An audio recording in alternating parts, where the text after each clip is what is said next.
제4절 환고향과 종족적 메시아 1. 고향과 본향 1. 아버님의 고향 해고 말씀과 기도. 본 말씀은 참아버님께서 70세가 된 후에 첫 번째 주일 말씀으로서 1989년 12월 12일 본부교에서 하신 말씀입니다. 이 말씀 후 1년이 지난 다음 고희 탄신 경축 행사를 거행하게 되었습니다. 본 사진은 그 당시 이 말씀 하시는 본부교에서 하시는 주일 예배 말씀 되겠습니다. 오늘 말씀드릴 제목은 고향입니다. 고향에 대해서 얘기를 해 보겠습니다. 나라를 생각하며 괴로워한 젊은 시절, 아마 인간은 다 마찬가지일 것입니다. 나이가 젊었을 때는 고향을 떠나고 싶어 합니다. 나도 이제 70이 되어서 옛날 어렸을 적부터 철들어가지고 생각한 것 등 모든 과거의 일들을 생각해 볼 때 그때는 대한민국의 8도, 물론 그때는 13도였지만 13도 가운데 함경도가 어떻게 생기고 평안남도가 어떻게 생기고 황해도가 어떻게 생기고 그 다음엔 강원도로부터 경상남북도, 전라남북도, 충청남북도가 어떻게 생겼느냐 하는 것이 궁금했습니다. 그건 여러분도 다 마찬가지였을 것입니다. 그래서 20대 전후에서 전국을 돌던 일이 회상됩니다. 그때 느끼던 모든 것이 간절히 바랬으면 바랄 수 있는 상대적 나라, 자기 나라에 대한 것을 보고 느끼게 될 적에 그 고향이, 그 나라가 행복하고 평안했더라면 그렇게 인상적인 것이 없었을 거예요. 그러나 어렵고 사는 마을을 거치고 혹은 산야를 넘나들면서 느꼈던 것이 이 불쌍한 민족, 그런 거였어요. 그런 생각이 지금도 잊혀지지 않아요. 우리 인간은 몸을 갖고 있고 마음을 갖고 있습니다. 여러분의 몸의 고향과 마음의 고향이 다를 수 있느냐? 같아야 된다 할 때에 영원한 내 마음의 고향이 어디냐 이거예요. 여러분이 고향이란 걸 생각하지만 나도 고향 떠난 지 벌써 수십 년이 됩니다. 혹은 외지로 돌아다니고 혹은 감옥에 들어가기도 했습니다. 그 가운데 내가 감옥살이 할 때 감옥 창살로 비쳐 들어오는 햇빛을 바라볼 때마다 심각했어요. 미국 형무소, 한국 형무소, 공산당 형무소에서 말이에요. 나는 일본 형무소까지 다 알고 있는 사람이에요. 그 햇빛이 같은 햇빛이지만 옥중에 전해주는 햇빛은 그 내용이 심각한 것입니다. 거기는 한국을 눈물로 그리게 되고 그 다음엔 또 아시아를, 동양을 눈물로 그리게 되는 거예요. 일본이 옛날에는 우리의 원수였지만 감옥에 들어와서 일본 사람을 만나게 될 때는 이건 누구보다도 더 가까운 걸 느낄 수 있더라 이거예요. 이런 걸 보면 먼 거리에서 어려움을 당하면 당할수록 가까운 거리의 원수는 원수가 아닌 것을 느낄 때가 있는 것입니다. 인간의 가치 문제를 논할 때에 우리는 흔히 그 사람 훌륭한 사람이다 라고 합니다. 그렇지만 그 사람이 자기 고향에서만 살아가지고는 고향이 귀한 걸 몰라요. 또 대한민국에서만 살아가지고는 대한민국이 귀한 걸 몰라요. 아시아를 거치고 세계를 거쳐 멀리 떨어지면 떨어질수록 떨어지는 거리의 비례에 의해서 또 시간의 비례에 가지고 고국을 떠나온 시간이 길면 길수록 그것이 사라지는 것이 아니라 더 간절해진다는 것입니다. 이런 것을 볼 때 사람은 물론 한 군데 정착해서 살아야 되겠지만 정착한 기지를 중심 삼고 동서남북으로 확대하면서 인연을 가누면서 살고자 하는 것도 인간 생애를 엮어가는 군상이 아니겠느냐. 부모는 슬픔과 기쁨의 동반자. 고향은 어떤 곳이냐? 고향은 그래요. 내가 이제까지 쭉 이렇게 지내고 보니까 내가 자랄 때의 일들, 한국 사람으로 태어나서 배울 수 있는 것의 80% 이상을 가르쳐준 교재가 남아있는 곳입니다. 어머니 아버지란 말은 간단합니다. 어머니 아버지는 누구나 다 있는데 어머니 아버지이지만 그 어머니 아버지를 대하는 입장에 따라서 천태만상의 가치 기준이 설정되는 것입니다. 내가 슬플 때 어머니 아버지는 나에게 있어 위로의 어머니 아버지, 기쁠 때 어머니 아버지는 더더욱 자극시켜주는 어머니 아버지. 아들, 딸이 기뻐하는 모습을 보고 슬퍼하는 부모는 없어요. 그런 걸 볼 때 슬플 때 같이 동반자가 되고 기쁠 때 같이 동반자가 되어서 내가 철이 들 때까지 먹고 사는 일처를 보살펴주는 주체자로서 나의 동반자가 아니었더냐. 내가 외로우면 외로운 것을 위로하고 어려우면 어려운 것을 위로하고 병이 나면 병이 난 것을 전부 염려해주고 위로해주는 이만큼 내가 철이 날 때까지 자라는 데 있어서 나의 모든 심신을 중심 삼은 동반자가 아니었더냐. 그 동반자가 변하면 곤란하다는 거예요. 동반자로서 영원히 변하지 않을 수 있는 입장에 선 것이 부모라고요. 그렇기 때문에 부모를 중심 삼고 변하지 않는 부모를 좋은 곳이 있으면 거기에 모시고 가고 싶은 것입니다. 빙빙 돌아다녀 보다가 그 가운데 좋은 곳이 있으면 어머니 아버지와 더불어 세계 만방에 아무리 멀리가 있더라도 그 가운데 좋은 곳이 있으면 그 좋은 곳을 나만이 갖고 싶은 게 아니라 동반자 되는 부모와 더불어 나누고 싶다는 거예요. 어째서 그러냐? 부모는 내 마음과 몸에 변치 않는 동반자이기 때문입니다. 내가 외로울 때 외로움 가운데 있는 나를 위로할 수 있는 최대의 동반자가 부모요. 내가 기쁠 때 그 기쁨을 같이 찬양할 수 있는 친구 이상의 최대의 동반자가 부모이기 때문입니다. 그래서 인간은 변치 않는 동반자가 있는 곳을 중심 삼고 살고 싶어하는 것이 아니냐, 이런 결론도 나와요. 그러면 고향에는 누가 있느냐? 부모가 있습니다. 또 부모 위에는 할아버지, 할머니가 있습니다. 할아버지, 할머니와 어머니, 아버지는 다릅니다. 누가 가까우냐 하고 묻게 될 때 철 모를 때는 어머니, 아버지가 가깝다고 보지만 오랜 역사를 두고 보면 우리 어머니, 아버지는 누구의 보호를 받았느냐 하고 추구해 볼 때 내가 어머니, 아버지를 중심 삼고 변치 않는 주체자로서 그리움을 갖는 것과 마찬가지로 어머니, 아버지도 할머니, 할아버지를 중심 삼고 그렇다는 거예요. 이렇게 볼 때 인간의 종지 조상은 어떤 분이냐? 우리 조상이 있는데 그 가운데 맨 중심에 설 자는 누구냐 할 때 우리 인간의 근본되는 조상이 아니겠느냐. 그 조상의 조상이 있었다면 그 조상이 부모로서 모실 수 있었던 그분이 아니겠느냐. 그런 분이 인간을 창조하신 하나님이요, 우리 아버지라 할 때 우리 부모의 마음을 영원히 끌어당길 수 있고 우리 할아버지, 할머니의 마음을 영원히 끌어당길 수 있고 수많은 조상들의 마음을 끌어당길 수 있을 뿐만 아니라 그것이 묶여질 수 있는 것입니다. 고향에 대한 그리움과 향심은 불가피한 것. 사람은 아무리 멀더라도 근본을 떠날 수 없습니다. 변치 않는 심정적, 정서적인 근본을 떠날 수 없게 되어 있는 것입니다. 이것은 뿌리가 거기서 퍼져나갔기 때문입니다. 뿌리를 넘어설 존재가 없기 때문에 고향에 대한 그리움과 향심은 불가피한 것입니다. 그래서 고향이 좋고 나쁘고 잘생기고 못난 게 문제가 아니라고요. 좋고 나쁜 것을 떠나서 잊을 수 없는 곳입니다.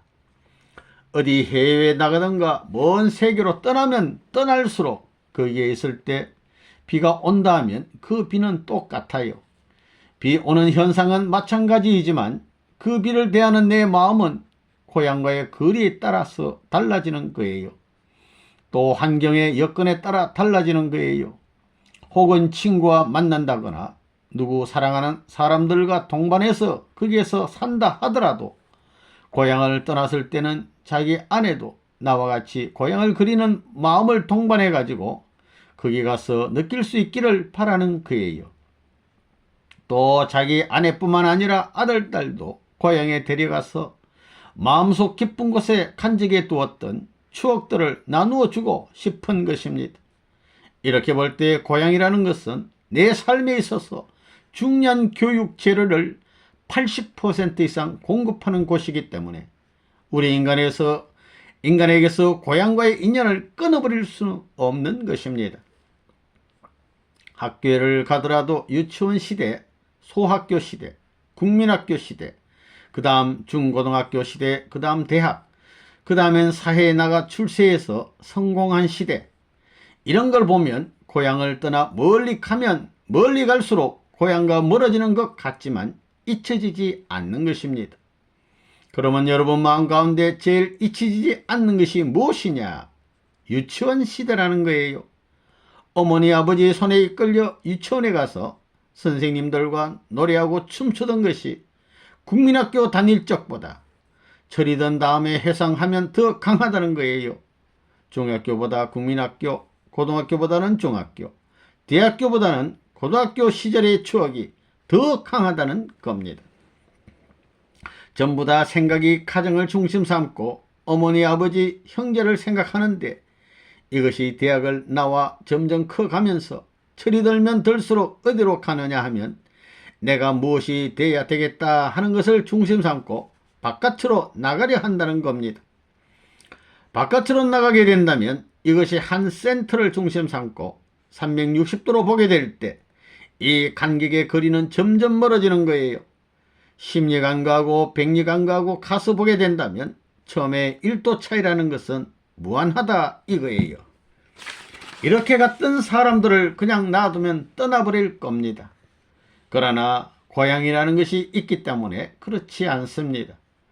아무리 출세를 했더라도 아무리 학박사가 돼 가지고 성공을 했다 하더라도 어디로 가느냐? 내 아내 아들딸한테 하겠지만 아들딸 거느리고 어디로 가느냐? 고향에 가려고 한다고요. 금이 환양이라는 말이 있듯이 떠나면 떠날수록 외로운 겁니다. 외로워진다는 거예요. 그렇기 때문에 고향으로 가려고 한다는 것입니다. 평생 잊지 못하는 정서적인 교재를 남겨주는 곳이 고향. 여러분은 우리 인생살이에서 어느 환경에 있느냐? 나라는 사람이 70을 넘다 보니 10대가 어떻고 20대가 어떻고 이러한 사연이 많아요. 고향에서 어떻게 했다는 것, 고향 산천, 무슨 산, 무슨 산은 어떻고 어렸을 때 거기서 전부 다 편답하면서 살던 산에 올라가 가지고 야생화를 꺾고 혹은 나무를 캐고 이런 여러 가지 그 느낀 사실은 빼버릴 수 없는 것입니다. 더욱이나 어렸을 때 자기 집 가까운 거리에 있던 나무 혹은 밤나무가 있었다든가 혹은 아카시아 나무가 있었다든가 하면 잊을 수가 없는 것입니다. 대개 까치 둥지는 아카시아 나무에 많이 텄니다. 그 까치가 영리한 새라고요. 그 높은 꼭대기에 집을 지어요. 까치가 둥지를 털어도 제일 높은 데 텄니다. 여러분, 까치가 울게 되면 좋은 소식이 있다는 말이 있습니다. 아침에 까까까까 하면 좋다고 한다고요. 그리고 까치는 천문학에 대해서, 기후에 대해서 아는 거예요. 금년에는 비가 어디로 많이 올 것인가 하는 것을 아는 거라고요. 까치가 문을 내는 걸 봐 가지고 금년에는 무슨 바람이 많이 불겠구나 하는 것을 알 수 있다는 것입니다. 그렇기 때문에 까치집을 보고 금년 농사는 태풍이 불겠기 때문에 안 되겠구나 하는 것을 알 수 있습니다. 그럼 까치는 바람 안 부는 대로 반대쪽에 문을 뚫는다고요. 그런 까치 둥지에 올라가 보면 말이에요. 까치들이 새끼 사랑하는 그 강한 모성애, 부성애라는 것이 대단해요. 까치는 절개가 있는 새입니다. 일반 새를 보게 되면 알을 깔 때만 만나는 새들이 있다고요. 그러면 만난 지 몇 달밖에 안 됐기 때문에 그 모성애에 차이가 있을 것이냐? 차이가 없다고요. 내가 새를 굉장히 좋아했어요.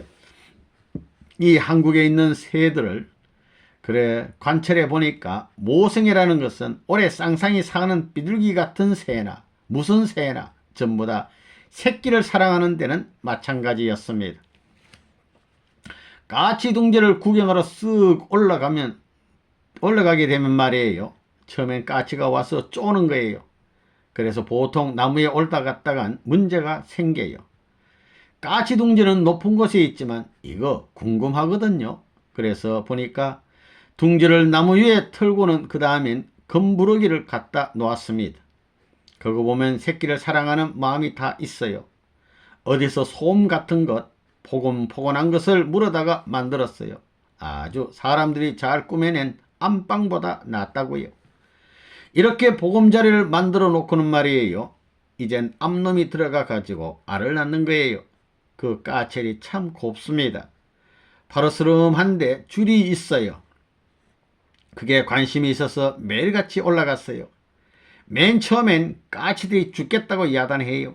그렇지만 매일같이 올라갔다 가더라도 이상이 없거든요. 이상이 없으니까 그 다음에는 매일같이 올라가더라도 까치들이 와가지고 깍깍 하고 인사하는 거예요. 또 왔구만 잘 보고 가 그거예요. 이렇게 오르내리면서 보면 이것이 알 까고 난 다음에 알에서 새끼가 나와 자라는데 새가 참 빨라요. 그러면서 정이 드는 거예요. 그러다 까치 새끼가 다 커가지고 나가게 된다면 말이에요. 얼마나 서운한지 몰라요. 그 철부지할 때 말이에요. 그걸 보고 아하 나도 어지간히 정이 많은 사람이다 하는 걸 느껴봤습니다. 그 아카시아 나무 가시가 돋고 보기 싫은 나무지만 나와 인연되었던 건 일생 잊혀지질 않아요. 어떤 때는 가지까지도 생각이 나요. 지금도 그래요. 요런 가지가 있었고 요런 가지가 있었고 어떤 때는 올라갔다가 후루룩 내려오고 하니까 어머니는 참 걱정이지요. 그 높은 곳을 올라갔다가 내려오고 하니까 말이에요. 그 높이가 얼마나 되느냐 하면 한 30m 됩니다. 그렇게 높은 나무인데 순식간에 올라갔다 내려갔다 하는데 한번 잘못하면 야단 나겠거든요. 그러니까 어머니가 그러지 말라고 그러시는 거예요. 그렇지만 그러지 말라는 것보다도 재미가 더 있기 때문에 한 거예요. 그러한 것은 잊을 수 없는 모든 사실들입니다. 그 한 가지를 중심 삼아 가지고 새면 새에 대해 비교해 가지고 생태를 연구할 수 있는 이런 교재가 많은 것입니다. 고향에 가게 되면 개울이 있다고요. 거기에 사는 고기라는 고기는 다 잡아봤습니다. 미꾸라지가 있고 뱀장어가 있고 개가 있고 뭐 별의별 것들이 다 있습니다. 그래 오만 가지 담수고기를 다 잡은 거예요. 큰 놈 작은 놈 할 것 없이 말이에요. 그때는 뭐 철이 없으니까 구덩이를 파가지고 물구덩이를 파가지고 말이에요. 고기는 물 안에서는 다 사는 줄 알았어요.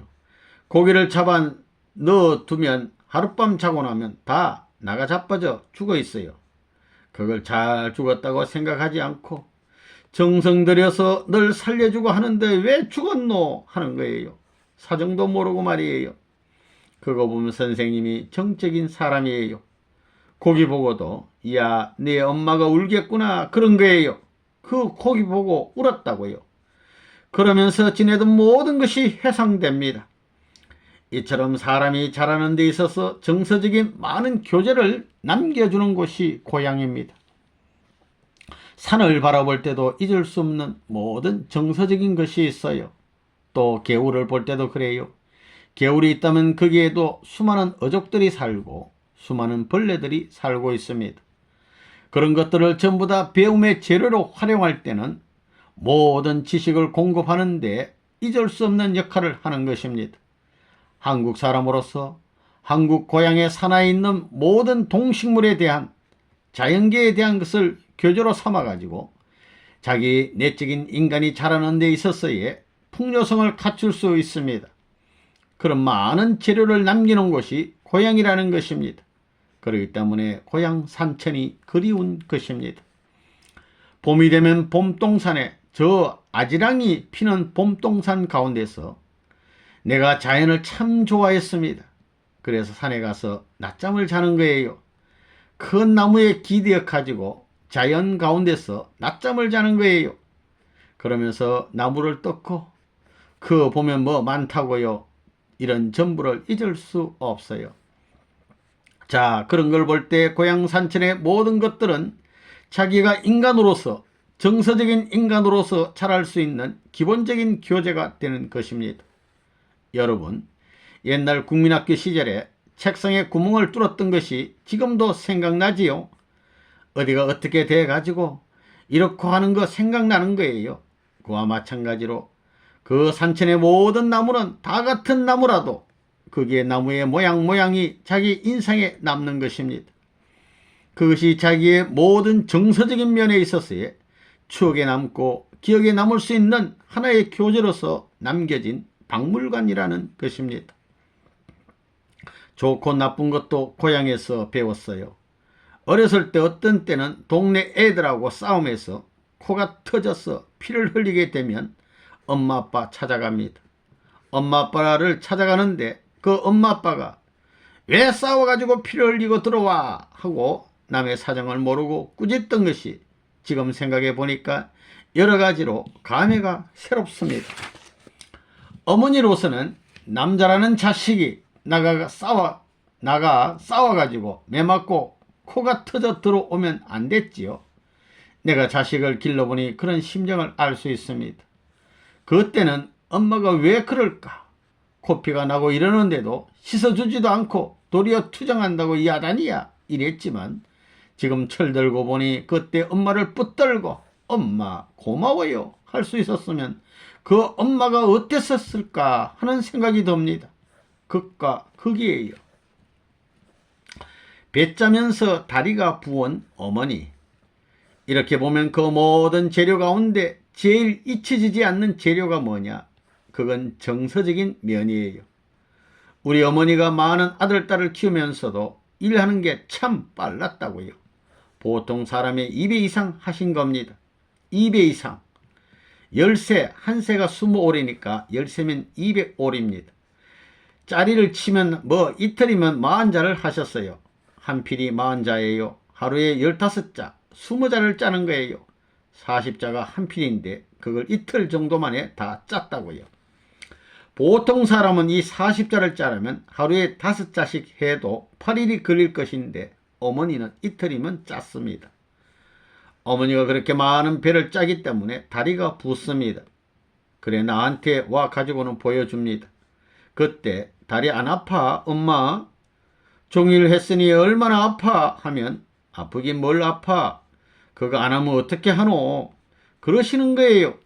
그러면서 그 다리를 보여주며 자 이거 봐라 해서 만져보던 일이 잊혀지지 않아요.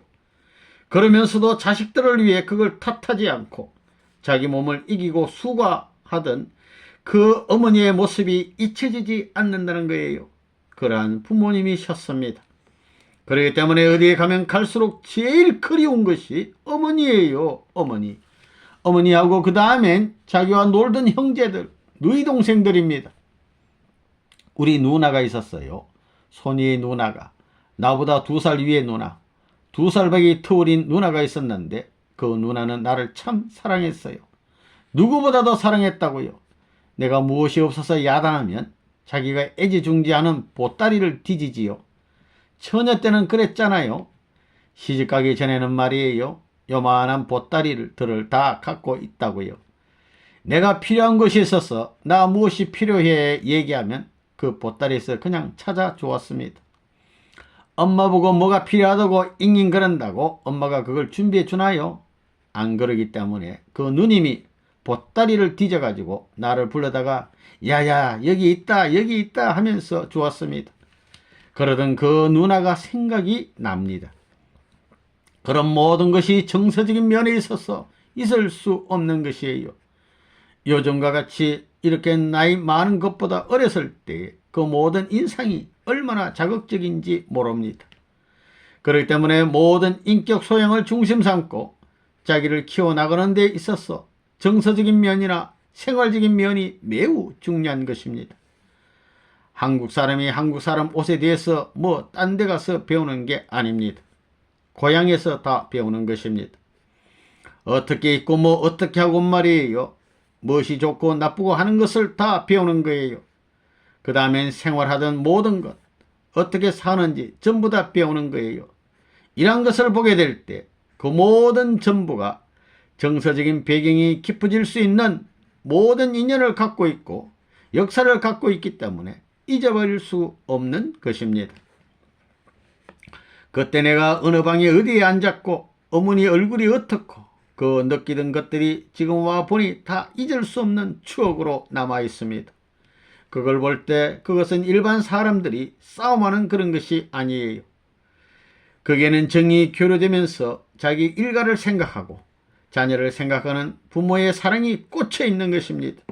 그렇기 때문에 내 마음이 그곳을 떠날 수 없는 인연을 갖고 있는 것이다 할 때에는 어머니가 얼마나 그리운지 모른다는 겁니다. 그래, 어머니는 좋은 분이에요. 잘생겼든 못생겼든 간에 어머니는 좋으신 분입니다. 물론 나쁜 일도 있을 거예요. 요즘에는 애기를 부리는 그런 일도 있지만 말이에요. 이렇게 볼 때에 좋았던 일보다도 자기가 잊을 수 없었던 것은 매를 맞고 그러던 것이 추억으로 남는 거예요. 그리고 우리 집을 중심 삼고 이웃 동네와의 관계, 이웃 동네 고향 마을 있잖아요. 거기 마을 가운데는 전부 문씨만 사나요? 다른 성씨가 들어와 가지고 이씨도 와 있고 김씨도 와 있어요. 이러면 말이에요. 고향 어른들이 전부 다 텃세를 하는 거예요. 동네에 자기네는 사촌, 오촌, 칠촌이 많이 사는데 외로이 혼자 들어와 사는 김씨는 김씨에 대해서 동네에서 뭐 어떻고 하면서 텃세를 한다는 거예요. 자기네들은 사돈 내 팔촌까지 나누어 쓰면서 말이에요. 그런 사람에게는 안 빌려주거든요. 그럼 뭐가 있다 이거예요. 그러면 난 못 견뎌요. 어머니, 아버지, 할아버지가 안 빌려주면 내가 매어다 가서라도 갖다 주는 거예요. 그런 일은 못 견디는 거예요. 그러면서 자라던 그 모든 사실, 아하, 그때 그 마음의 바탕이 오늘날 내가 이 통일교를 세워 나갈 수 있는 교육의 한 판도였구나 하는 생각도 해봅니다. 이렇기 때문에 고향은 자기의 잊을 수 없는 교재요, 심정 가운데 남겨진 박물관과 같은 것입니다. 그래서 고향을 잊을 수 없어요. 고향은 심정적 재료를 공급받을 수 있는 곳. 고향은 자기의 자람에 있어서 80%의 원자재를 공급하는, 그 인격을 중심 삼은 원자재를 공급하는 데 있어서 심정적 분야다 이겁니다.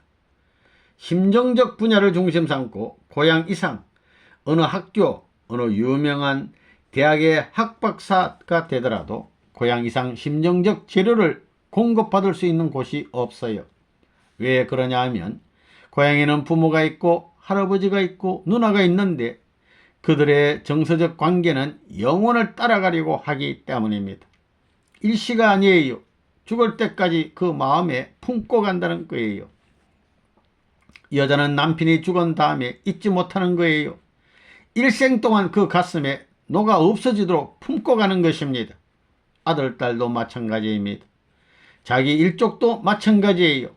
그렇기 때문에 고향은 정서적인 면에서 오랜 인연을 중심 삼고 누구든지 살려고 하는 곳이기 때문에 귀한 것입니다. 그 귀하다는 것은 정서적으로 변치 않는 사랑을 중심 삼고 하는 말입니다.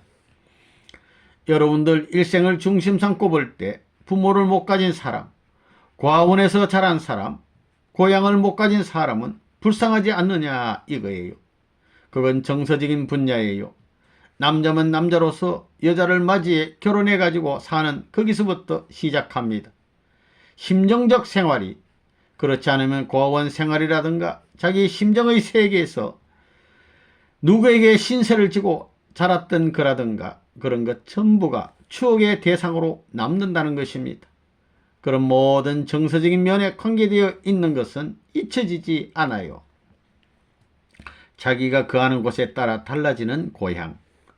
자, 고향이라는 말을 중심 삼고 볼 때 자기가 태어나 자란 고향에서 떠나 서울에 왔다면 서울은 외지예요. 그 그러면 평안도 정주 땅이 고향인데 외국에 나가게 될 때는 어떻게 되느냐? 서울이 고향이 됩니다. 서울이 고향이 된다고요. 옛날에는 서울 사람을 만나면 경기도 패, 경기도 깍쟁이 그랬는데 외국에 나가게 되면 경기도 사람이든 경상도 사람이든 전라도 사람이든 상관없다고요. 자기 동포라는 거예요. 동포라는 그 자체 우리나라 사람이라는 거예요. 우리나라 할 때는 엄마 아빠 형님 누나 다 들어갑니다. 모든 풍습도 같고 생활 환경도 같기 때문에 그때는 연장된 형제와 같이 생각한다고요. 전라도 사람이라도 어려움이 있으면 말이에요. 내가 누나를 도와주던 마음같이 딱 그렇더라고요. 만일 여러분이 영계에 갔다 할 때 어디를 그리워하겠어요? 이 지구성입니다. 이 영계에 가게 되면 말이에요. 몇천 년 전에 산 영인들을 만나요. 영계도 마찬가지예요. 영계가 있는 사람들이 고향이 있다 할 때는 영계가 고향이겠어요? 지구성이 고향이겠어요? 영계에 살면서도 고향이 어디냐 하고 묻게 된다면 지구성이라고, 지구성 어디라고 얘기한다는 거예요. 이걸 볼 때에 그 왜 그러느냐? 지구성이 자기 고향과 얼마나 멀어요? 불학으로 말하면 수백만 개 가운데 하나밖에 안 되는데 그걸 다 포괄하고 있는 지구성이 내 고향이라고 한다는 거예요. 왜? 고향에는 자기를 잊을 수 없는, 영원히 잊을 수 없는 주체의 자리에서 생각하는 부모님이 계시고 형님이 계시고 가족이 있기 때문입니다. 나도 그래요. 지금같이 나같이 형제들 앞에 책임 못한 사람이 없어요. 다 잊어버리려고 애썼으니까. 남들은 기억하려고 애쓰지만 나는 잊어버리려고 애쓴다고요. 왜? 아벨보다도 가인적인 전체를 사랑하고 아벨을 사랑해야 하는 것이 원리의 기준이기 때문입니다. 지금도 내가 하나 잊혀지지 않는 것은 감옥에 있을 때 우리 누이 동생이 돌아갔다고요. 어머니가 많은 식구들을 거느리고 힘들어서 우리 이모가 와가지고 아이고 형님은 아이들도 많고 하니까 제발 우리한테 딸 하나 주시오. 내가 길러서 시집까지 다 보내줄 테니까. 이래가지고 누이 동생이 평양에 우리 이모네 집에 갔다고요. 그 이모는 딸이 없었다고요. 그래 내가 제일 사랑하는 동생이에요.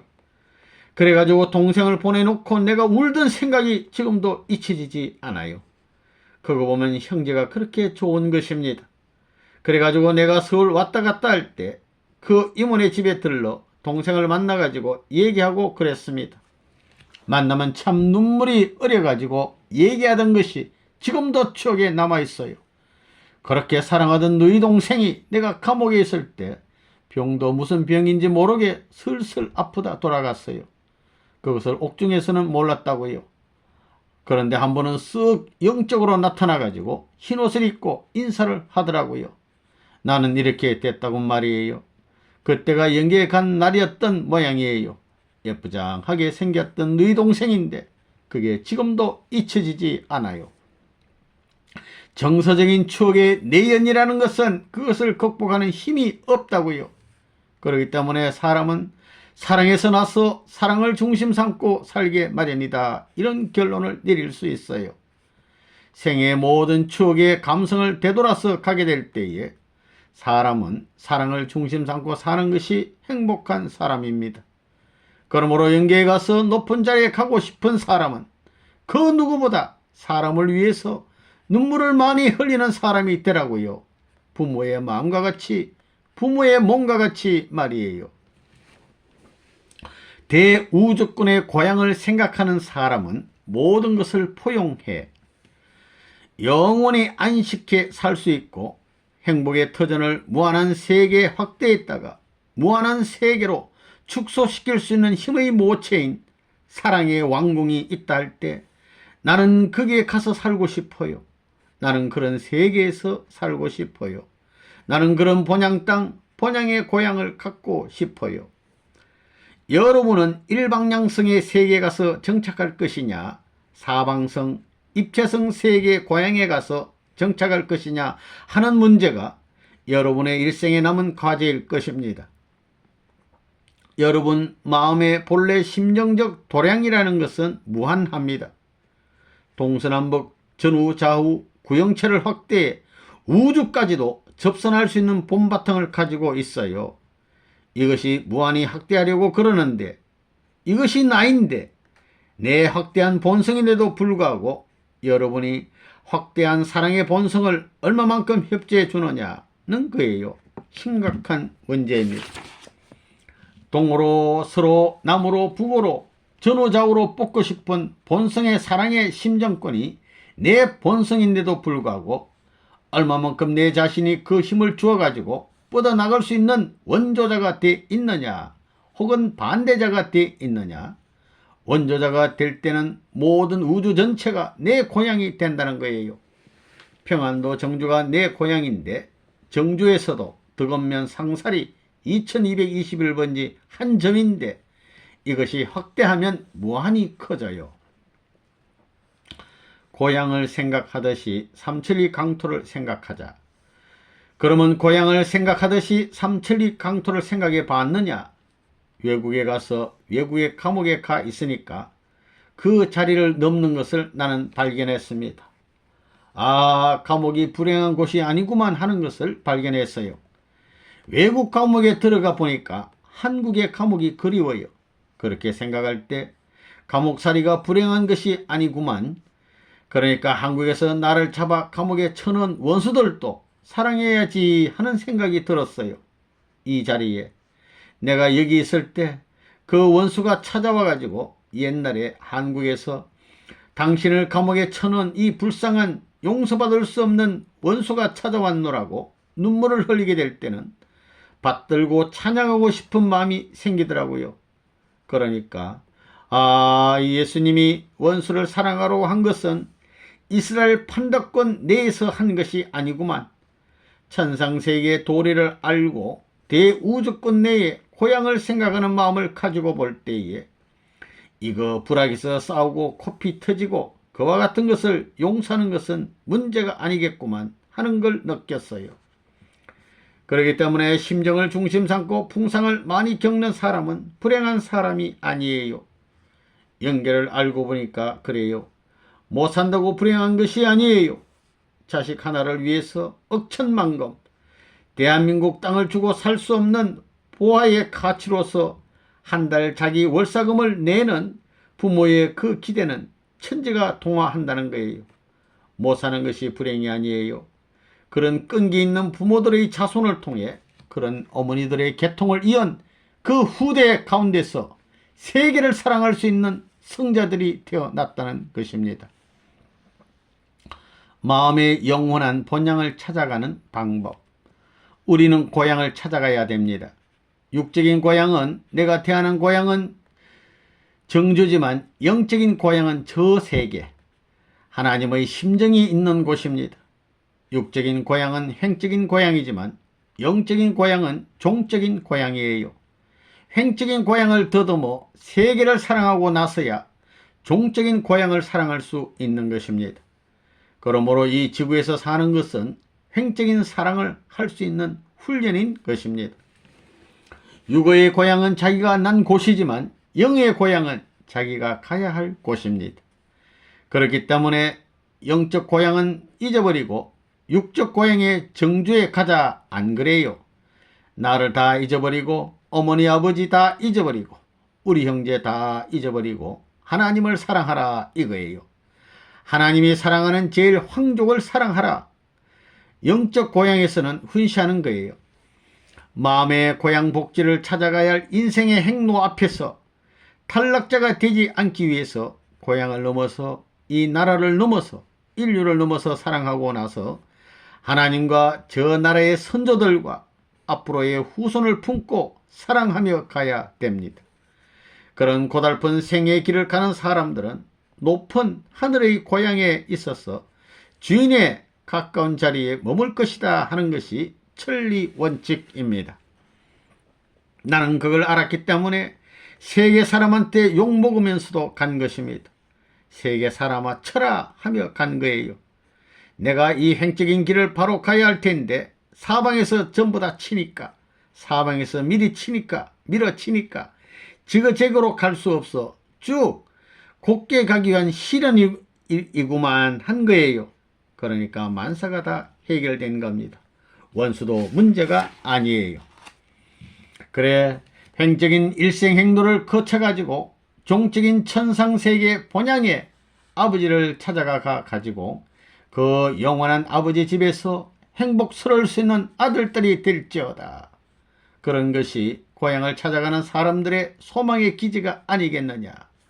그래 얼마만큼 정성 들여야 되겠는가. 그거 생각해 보라고요. 기도. 사랑하는 아버님, 고향이 그립기에 그 가는 발걸음을 멈출 수 없는 생애의 노정인 것을 저희들은 더듬어서 헤아렸습니다. 여기선 자식도 6월 중심 삼은 평안묵도 정주군 덕원면 상사리 2221번지 우리 어머니 아버지를 중심한 형제와 그 마을과 그 환경을 잊어버릴 수 없사옵니다. 그럴 수 없듯이 우리 본향 땅에 있어서의 영원한 마음의 고향을 찾아가는 데에 내가 육적인 고향보다도 하나님을, 육적인 형제보다도 하늘나라의 황족을, 육적인 나라보다도 하늘나라의 왕국을, 백성을 더 생각하겠다고 생활을 한 사람은 틀림없이 하늘나라의 보호를 받고 하나님의 사랑을 받을 수 있는 자리에 설 수 있다는 것을 헤아려서 말씀을 했습니다. 아버지, 고향은 좋은 곳입니다.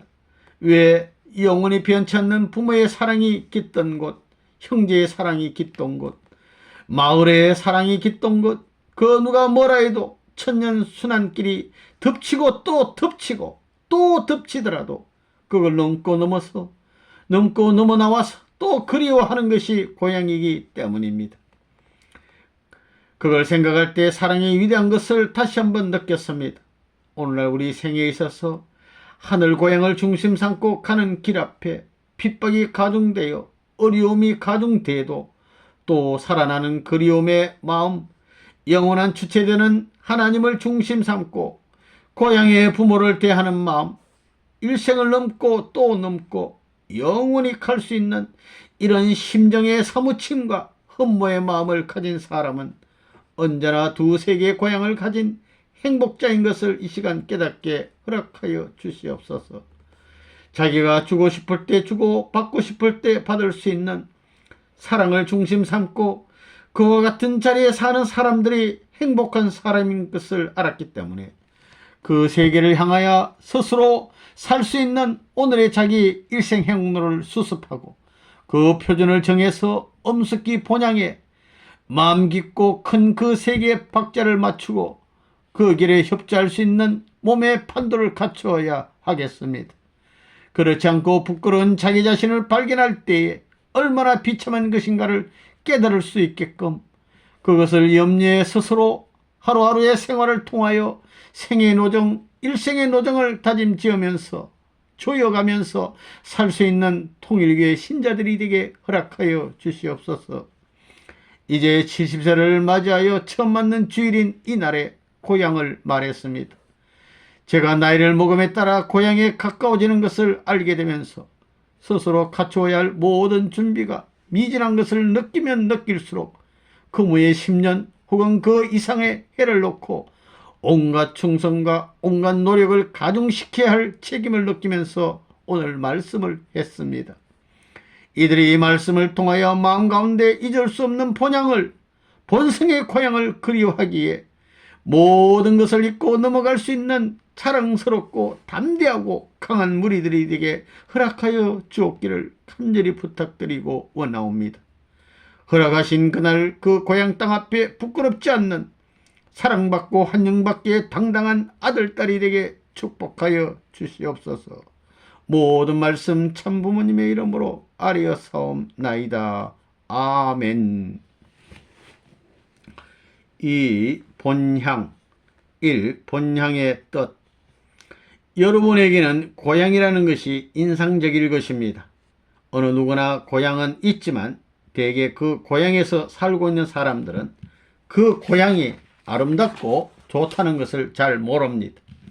진짜 고향에 맞선 고향을 떠나보아야 느낄 수 있습니다. 본향이라는 것도 본향 땅을 떠나봐야 그 맛을 알 수 있는 것입니다. 우리들이 태어나서 살고 있는 고향은 여러분이 잘 알고 있습니다. 그렇지만 인간이 찾아 나가야 할 그 본향 땅은 아직까지 나타나지 않았습니다. 원래 우리 인간 시조가 타락하지 않았으면 그 본향은 어디일 것이냐? 아담 헤아가 살던 에덴 동산이요, 그 마을이요, 그 산천임에 틀림이 없습니다. 오늘날 타락한 부모의 혈통을 받고 태어난 인간들은 본향하면 자기들이 태어난 곳을 생각하는데, 오늘 인류가 추구하고 그리워하고 있는 이상적인 본향이라는 것은 너무나 헛된 것입니다. 오늘날 우리 통일교회가 찾아 나가는 최고의 목적지는 어디냐? 우리는 잃어버린 본향을 찾아 나가야 합니다. 그 본향에는 부모님이 계시고 형제가 있고 친척이 있습니다. 그들이 슬픔 가운데서 우리를 맞아주는 것이 아니라 영원한 기쁨과 행복 가운데서 우리를 맞아줄 수 있는 곳, 그리고 그 기쁨이 일시적인 기쁨으로 끝날 것이 아니라 영원히 계속될 수 있는 그 본연의 곳을 우리들은 찾아가야 됩니다. 본향이라는 곳은 어떤 곳이냐? 집을 떠나보면 잘 알 수 있듯이 가고 싶고 보고 싶고 살고 싶은 그러한 곳입니다. 우리의 마음이 가고 싶고 마음과 더불어 몸이 가고 싶은 그러한 곳입니다.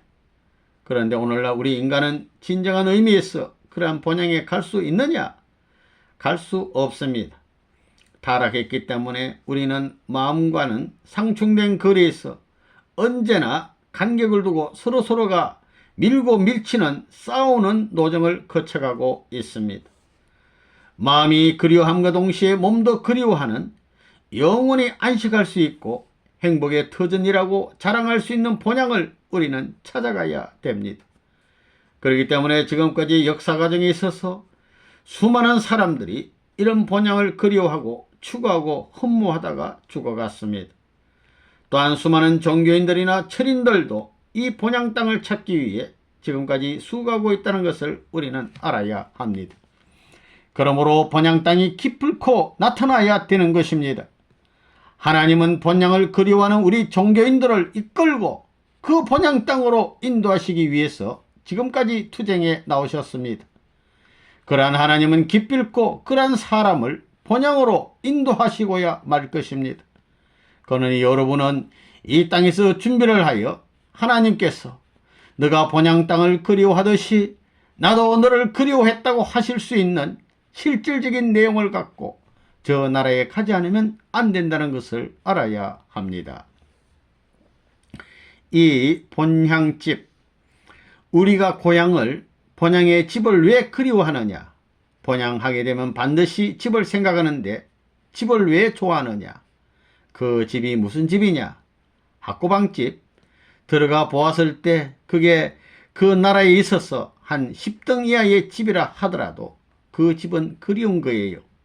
찌그러진 학고방집에서 사랑하는 그대와 속삭이던 그것을 호화스러운 궁전의 보좌에서 사랑을 속삭인 것에 대조할 수 없다는 거예요. 그래, 내 본향의 집이 어디냐 할 때 어디라고 해야 되겠어요? 내 본향의 집이, 그 본향의 집이 어디예요? 우리가 말하기를 통일교회 교인들은 본향의 집이라고 하면 그 집은 학고방집, 초가집, 무슨 기아집, 무슨 이영집, 이런 여러가지 집을 말하겠지만 그런 집은 필요 없어요. 사랑의 집을 말하는 거예요. 내 본향의 집이 어디냐 할 때 본향집이 어디예요? 그건 집을 말하는 게 아니에요. 내 본향의 집은 어머니예요. 어머니입니다. 본래 본향의 집이 어머니입니다. 어머니 뱃속에서 나왔지요. 우리 통일교회 교인들은 그걸 생각해야 됩니다. 이걸 생각해야 어머니가 귀한 줄 알아요. 고향집만, 고향 땅만 그리워할 줄 알지만 그건 상대적 땅이지 본질적 고향 땅은, 주체적 본향 땅은 어머니 몸뚱이에요. 여러분, 본향 땅이 어디냐 할 때 나로 말하면 평안북도 정주 저 건너 산골 상사리예요. 그거 이름은 좋아요. 상사리라는 곳이에요.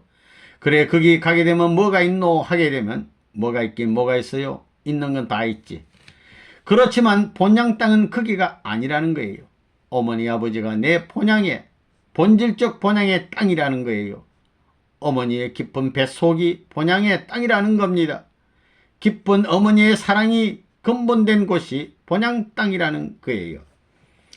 더 나아가서 본향의 집, 그 집이 어디냐? 어머니 아버지가 내 집이요. 그 집의 형제들이 내 집이요. 그것이 사랑의 집이라는 것입니다. 그 동네 이웃 사촌이 사랑의 내 집이요. 이 나라가 사랑의 내 집이요. 이 세계가 사랑의 내 집이요. 이 우주가 사랑의 내 집이라는 것입니다. 사랑을 중심 삼고 볼 때 우주 집이라는 것입니다. 요즘엔 우주촌이라고 합니다. 우주촌보다도 우주 집을 말해야 되는 것입니다. 세계촌이 아니에요. 세계 집이에요. 세계 집. 우주는 내 집이라는 것입니다. 3. 본향으로 돌아가자. 본향으로 돌아가야 돼요.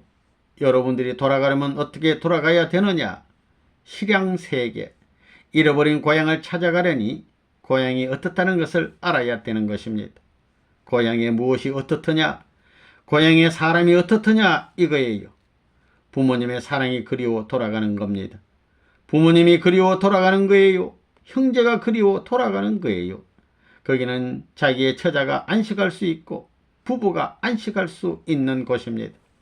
자, 이제는 돌아가야 할 텐데 돌아가려면 어떻게 돌아가야 되느냐?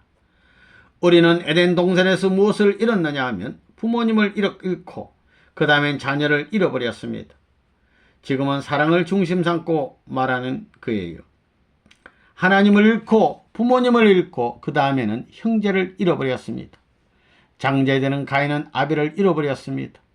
형은 사랑할 수 있는 동생을 잃어버리고 동생은 사랑할 수 있는 형을 잃어버렸습니다. 이게 문제예요. 본연의 사랑에 반대되는 그런 입장에 선 사람들을 끌고 다니는 것이 뭐예요? 사탄입니다. 사탄. 타락함으로 말미암아 지옥이 생겨난 겁니다. 그러므로 말미암아 가정을 잃어버렸고 그 다음에는 종족을 잃어버렸고 민족을 잃어버렸고 국가를 잃어버렸고 세계를 잃어버렸다는 겁니다. 그러면 오늘날 복귀 노정에 있어서 제일 문제가 뭐냐? 세계를 찾기 위해서는 세계 구원에 앞서서 국가 구원이 있어야 됩니다. 세계가 나오려면 국가 과정을 거쳐야 되고 국가 과정에 앞서 민족 과정이 있어야 됩니다. 민족이 없어가지고는 국가가 안 나오니까 말입니다. 민족이라는 것은 수많은 종족을 연합시킨 겁니다. 수백 수천의 성이 들어가 있는 거예요. 그러니 민족에 앞서 종족을 구원해야 돼요. 종족이 하늘편에 서 있어야 됩니다. 종족 앞에 가정이 하나님 편에 서야 되고 가정에 앞서 개인이 하나님 편에 서야 되는 것입니다.